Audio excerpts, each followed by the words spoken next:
Prabowo nggak becus, jadi presiden nggak bisa kerja. Wow, Yusuf kala prediksi Juli Agustus 2026 bakal terjadi chaos. Menurutku ini bukan lagi sebuah prediksi, tapi ada sesuatu hal yang mengganjal. Karena apa? 2024 Juli Agustus kerusuhan, 2025 Juli Agustus juga kerusuhan. Dan saat ini dia memprediksi Juli Agustus akan ada kerusuhan lagi. Apa jangan-jangan yang bermain ya satu orang itu? Kita nggak ada yang tahu. Tapi teman-teman, dari dulu aku nggak suka banget sama JK. Dari zamannya Pak SBY juga nggak cocok, dari zamannya Pak Jokowi juga nggak cocok ya. Dan JK ini bapaknya Anies Baswedan ya. JK ini sosok yang rasis juga. Kenapa aku bisa bilang seperti ini? Karena itu terucap dari mulutnya JK sendiri. Oh, jangan ganggu usaha pribumi, kamu non pribumi dan lain-lain. Ini semua keluar dari mulutnya JK, sehingga ditirulah sama Anies ya. Pada masa mudanya, JK juga mengakui pernah membakar gereja dan lain-lain, rumah ibadah yang lain. Kok bisa loh, sosok seperti ini bisa jadi wakil presiden pada waktu itu? Itulah hebatnya JK, kita harus akui ya. Kemarin, dia menyarankan pemerintah Indonesia untuk menaikkan harga BBM.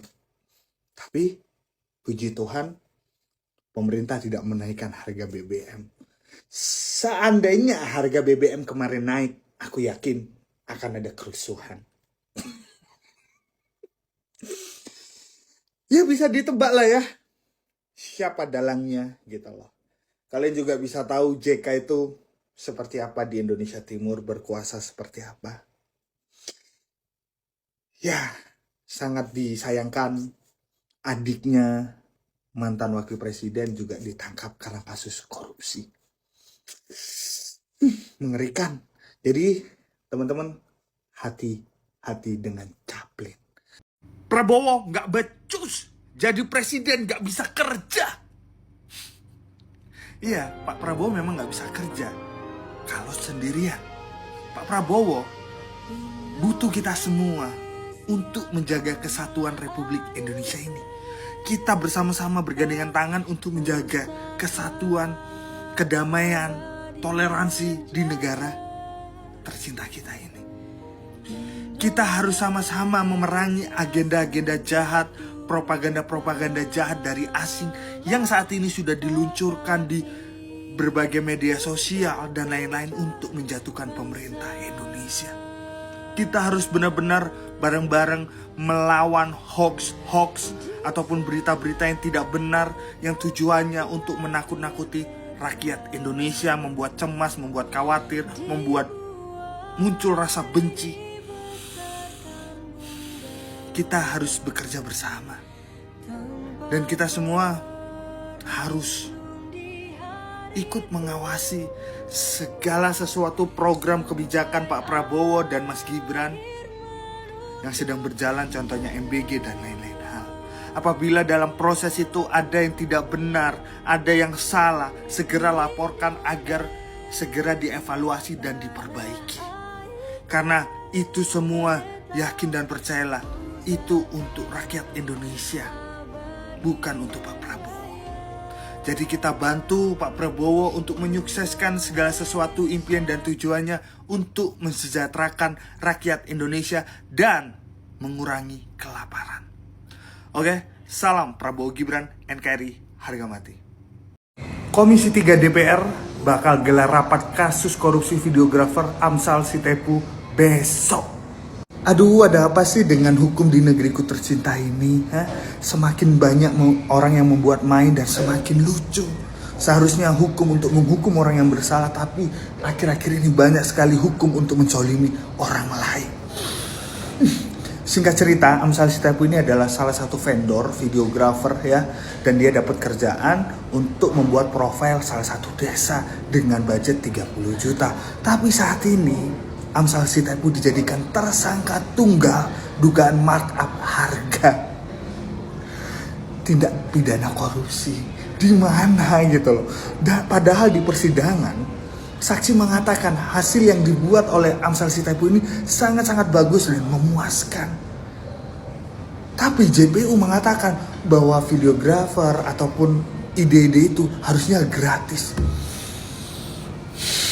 Woi, sekolah nggak ada yang gratis, nggak ada yang murah. Apalagi hasil karya, kreativitas, ide itu pakai otak, mahal. Ya, itu JPU yang ngomong kayak gitu. Mau nggak lu kerja nggak dibayar gratis? Hah? Mau nggak? Asal nyocot aja mulutnya, kesal kali. Jangan pernah mensolimi orang yang nggak salah. Tuhan itu nggak pernah tidur, tahu mana yang baik dan buruk. Ya, intinya besok ketika Komisi 3 mengadakan rapat, tolong cek kejiwaan JPU yang ngomong ide ataupun videografer itu harusnya gratis atau nol. Ya, mungkin dia sakit. Oke, semangat Amsal Sitepu, NKRI harga mati. Resmi MBG bakal dialihkan ke pendidikan gratis. Nah itu dia April Mop-nya. Karena yang benarnya kita masyarakat Indonesia harus ikut nyumbang MBG. Karena budaya kita gotong royong. Ini demi kebaikan bangsa. Bayar pajak, bayar lagi untuk sumbang. Gak mau nyumbang. Kata Pigai, jika ada yang menolak MBG, melanggar HAM. Efisiensi tai kucing. Ya, tuh lihat BGN pastikan gaji pegawai SPPG tak berubah meski MBG disalurkan hanya 5 hari. Buang-buang anggaran lo, perusak duit rakyat. Lo kerja jadi kepala BGN tuh dasarnya apa sih, Dan? Terus buat Presiden Prabowo, lo ngapain sih ngangkat orang kayak gini? Lagian yang gua heran ya, para pegawai SPPG ini belaga pakai kalimat relawan. Apanya yang relawan kalau digaji? Dadan, ya gua saranin lu harusnya diruqyah. Ya, denger, diruqyah. Halo guys, menurut saya pribadi Presiden Prabowo Subianto itu sudah tidak bisa diharapkan lebih banyak lagi. Karena apa? Programnya itu menurut saya ya, menurut keyakinan saya itu programnya itu tidak ada yang punya manfaat untuk rakyat. Bayangkan MBG makan bergizi gratis yang oleh mahasiswa UGM, Ketua BEM UGM, Tio Ardianto itu diplesetkan menjadi maling berdalih gizi. Itu tidak ada manfaatnya sama sekali. Bahkan racunnya banyak. Sudah banyak siswa yang keracunan. Dan kok ada yang menuding bahwa MBG itu adalah tempat untuk korupsi baru. Pak Prabowo itu berkali-kali dibohongi oleh kepala MBG, Dadan Hindayana. Katanya nyembelih sapi. 1.000 sapi lebih setiap hari. Tapi kenyataannya apa? Makanannya sangat-sangat tidak layak. Sudah banyak yang protes. Guru-guru sudah banyak yang protes. Sekolah banyak yang menolak. Tapi Pak Prabowo ditanya apapun selalu ngomong MBG jawabannya. Satu MBG itu ya tidak ada manfaatnya. Katanya sih masih ada wakil kepala nanya dia. Itu kan hanya nangis doang dia. Dia hobinya cuma drama, nangis tapi tidak menyelesaikan masalah. Nah yang kedua, program kedua itu koperasi Desa Merah Putih. Ini juga nggak ada manfaatnya. Saya sudah pernah membuat video yang isinya tentang keluhan salah satu ketua koperasi Merah Putih di Sleman. Dia mengatakan bahwa kemungkinan untuk bisa untung itu kecil sekali karena modal dasarnya yang diberikan oleh pemerintah itu pun pinjaman itu 500 juta. Yang 2,5 juta untuk bangunan dan sarana prasarana. 2,5 juta itu pun saya dapat sumber langsung dari orang yang mengerjakan bangunannya. Teman saya ditawari mengerjakan bangunannya. Berapa uang yang turun ke pelaksana? 750 juta. Bayangkanlah. Seperti itu. Masih ada lagi dukungan Prabowo kepada Israel dengan masuk dalam BOP, Board of Peace, yang sebenarnya adalah Board of War, karena tiba-tiba badan perdamaian katanya yang dibentuk oleh Trump, Presiden Amerika Serikat Donald Trump, dan Perdana Menteri Israel Netanyahu itu menyerang lebih dulu ke Iran. Nah, gimana? Masya Allah, Pak Prabowo mencari teman aja salah. Belum lagi Menteri Agama Nasaruddin Umar itu pernah mengucapkan bahwa zakat itu tidak populer. Kalau ingin maju, tinggalkan zakat. Ini omongan apa? Saya pernah mendapat pelajaran dari seorang ustadz bahwa ciri-ciri munafik itu adalah orang yang ngomong lahirnya Islam, tetapi di balik itu dia memusuhi Islam dengan memelesetkan atau menentang syariah Islam.